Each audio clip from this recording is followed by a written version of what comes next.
कवि, महाप्राण कवि, हिंदी जाति के स्वाभिमानी और श्रेष्ठ कवि नागार्जुन पर चर्चा कर रहे हैं, उनकी जयंती के अवसर पर।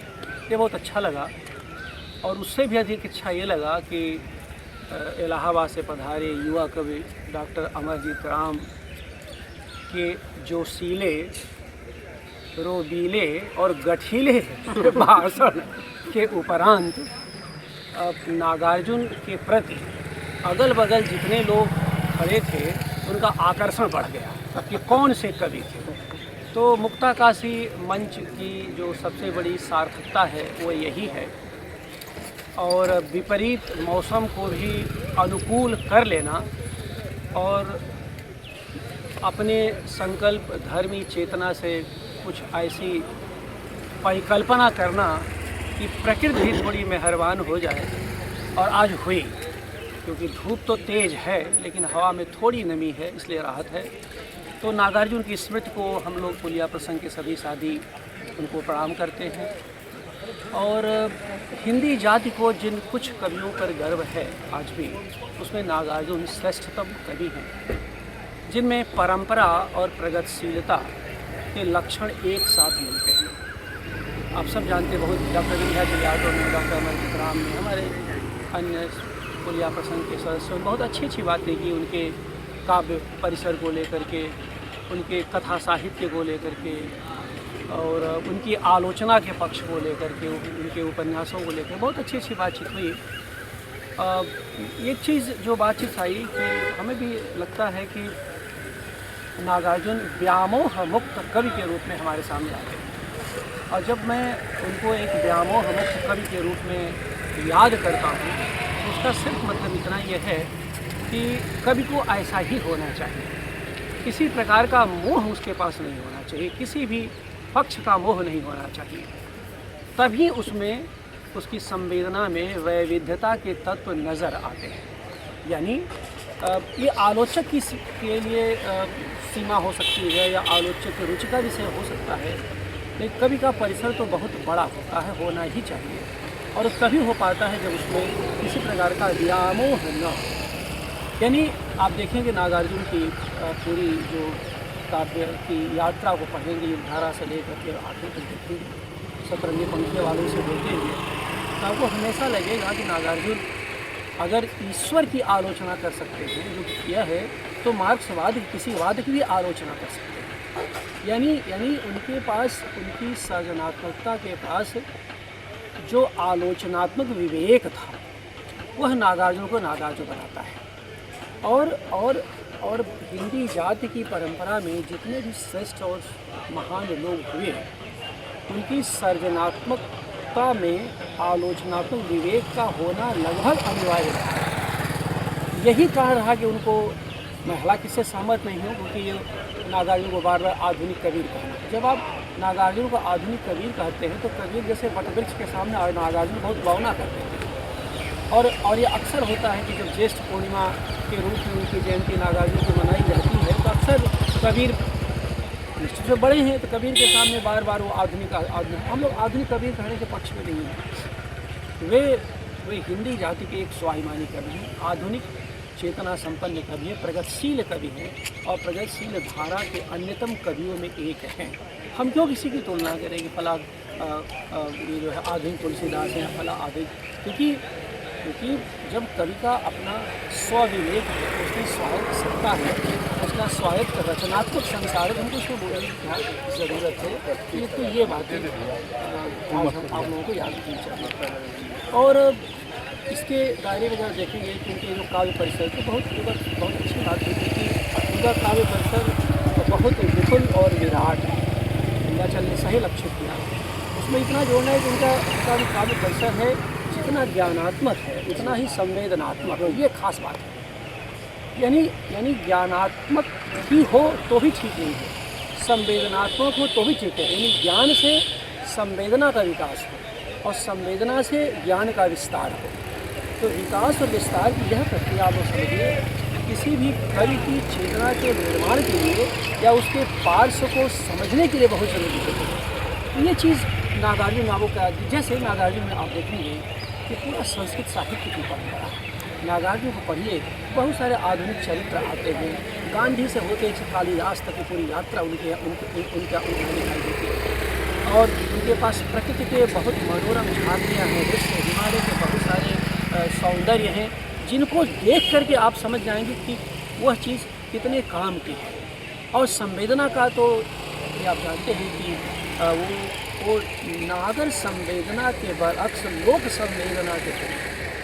और नागर संवेदना के बरअक्स लोक संवेदना का कभी मैं जो कह रहा हूँ यहाँ पर, तो ये तो कहीं बड़ी सामान्य सी बात है।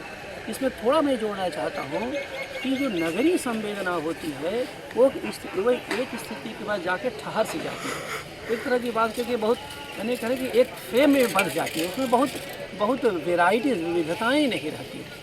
नागार्जुन जिस लोक परिसर से आते हैं, जिस लोक परिसर का उत्खनन करते हैं, या जिस लोक परिसर से उनकी कविता उठती है, उठान लेती है, उसमें आप देखेंगे कि विविधताएँ बहुत हैं। तो नागार्जुन के विविध वर्णीय चेतना के पीछे कहीं न कहीं वह जो लोक ध्वनियाँ हैं, आप देखिए कि यह कारण नहीं था कि नागार्जुन चर्चाएं कम होती हैं। नागार्जुन ने निराला को याद किया है, निराला पर लिखा है, नागार्जुन ने कालिदास पर लिखा है, नागार्जुन ने टैगोर पर लिखा। नागार्जुन अपने समय के मतलब नागार्जुन का जो आलोचनात्मक विवेक सम्मत गद्य है ना, वो भी पढ़ने लायक है।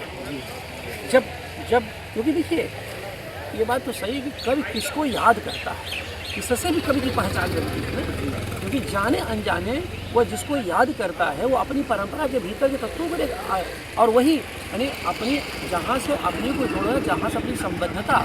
और ऐसे ही आप देखिए जब संबद्धता की बात हो तो उनके 3 शब्द तो बड़े अनिवार्य होते हैं, मैं प्रतिबद्ध हूँ, मैं संबद्ध हूँ, आबद्ध हूँ। अब आप देखिए यह केवल एक शब्द नहीं है क्योंकि लिख दिया हो गया, यह अपनी परंपरा को समझते हुए परंपरा की पुनर्नवता के दायरे में ही विकसित हुआ शब्द है, जिसमें क्रिटिकल क्रिएटिविटी का सेंस उत्पन्न होता है। जो मैं बार आपसे कह रहा हूँ कि बता दिया कि मेरा काव्य पैसा है क्या, मैं प्रतिबद्ध हूँ वैचारिक रूप से, जो मैं अपने विवेक और तर्क को आगे रखता हूँ, और वह विवेक तर्क अगर मुझे मार्क्सवाद से आ रहा है तो मैं मार्क्सवाद की मात्र तारीफ करता हूँ, तो साबित मैं प्रतिबद्ध हूँ। प्रतिबद्ध मार्क्स के प्रति नहीं हो, याद रखिए, प्रतिबद्ध उन मूल्यों के प्रति है जिसको लेकर के मार्क्स में बात करें। श्रमजीवी किसान के लोग जो है, जो छोटे छोटे लोग हैं, जो अंत्यज हैं, जो उपेक्षित हैं, ऐसे नहीं था भाई हरिजन गाथा भाई बेलची हत्याकांड 77 में तो सबने देखा, लेकिन हरिजन गाथा लिखा तो नागार्जुन ने लिखा, किसी और ने तो लिखा ही नहीं। या आप ये देखिए कि गांधी पर बहुत सारी कविताएं, तीनों बंदर गांधी के जो जिस तरह लिखा और जिस तरह से उन्होंने क्रियाओं का प्रयोग किया है, मज़ेदार है कि बापू को ही बना रहे हैं तीनों बंदर बापू और वो पूरी कविता मुहावरे में चलती है। ढाई घर घोड़े की चाल, ऐसे कई उसमें मुहावरे हैं, और बार बार आता है ध्वनि कि बापू को ही बना रहे हैं तीनों बंदर बापू को। ये जो बनाना है मुहावरे, बापू को बनाना है, इन सब को देखो। उसमें ये कृपलानी है, आचार्य नरेंद्र देव हैं, उसमें जो है जेपी है, ये सब के लोग। तो कहने का मतलब ये है कि वो जो प्रतिबद्धता, जब उनको लगता है कि प्रतिबद्धता से यानी अपने मूल्यों से जब भी विचरण आपका हो रहा है तो हम इसको स्वीकार नहीं करेंगे। लेकिन केवल प्रतिबद्धता से कविता नहीं टिकेगी, केवल क्रांतिकारी शब्दों का इस्तेमाल करने से कविता दीर्घजीवी नहीं होगी। अगर उस कविता में सामाजिक अक्ष नहीं होंगे और पारिवारिकता का संसार नहीं होगा, यानी गृहस्थी का संसार नहीं होगा, तब कहते हैं मैं आबद्ध हूँ, माने सामाजिक संरचना से मैं आबद्ध हूँ, समाज के भीतर से मैं आबद्ध हूँ, समाज को रखता हूँ, समाज के आसपास होंगे। और फिर उससे भी नहीं, मूल्य हो गए, समाज हो गए, फिर कहते नहीं परिवार नहीं छोड़ सकता मैं, तो कहते हैं व्यक्ति और परिवार होना चाहिए। कहा मैं संबद्ध हूँ, मैं अपने लोगों से, अपने परिजनों से संबद्धता। वैसा नहीं कि अपनी बीवी अपने बच्चों को प्रमोशन दिलाने के लिए, नौकरी दिलाने के लिए कर रहे हैं। मैंने वो जो पूरा के पूरा जो गांव है, तरौनी उनका गांव है, उस गांव से नहीं वो गांव ही नहीं, वो पूरा जो लोक परिसर है, उस सबसे संबद्धता की बातें वो करने की कोशिश करते हैं। तो इस तरह से देखिए, ऐसे नहीं चल रहा था कि भाई कि ये 60 साल का उस वक्त बजाता रहता है सीटी। कहीं मुझे लगता है कि नागार्जुन एक ऐसे कवि के रूप में मुझे रूपक किया जाता है जो निरंतर सीटी बजाता हुआ कवि, सीटी बजाता हुआ कभी नहीं, मैंने विसल मतलब विसल ब्लोअर नहीं, वो अलग शब्द है अंग्रेजी का।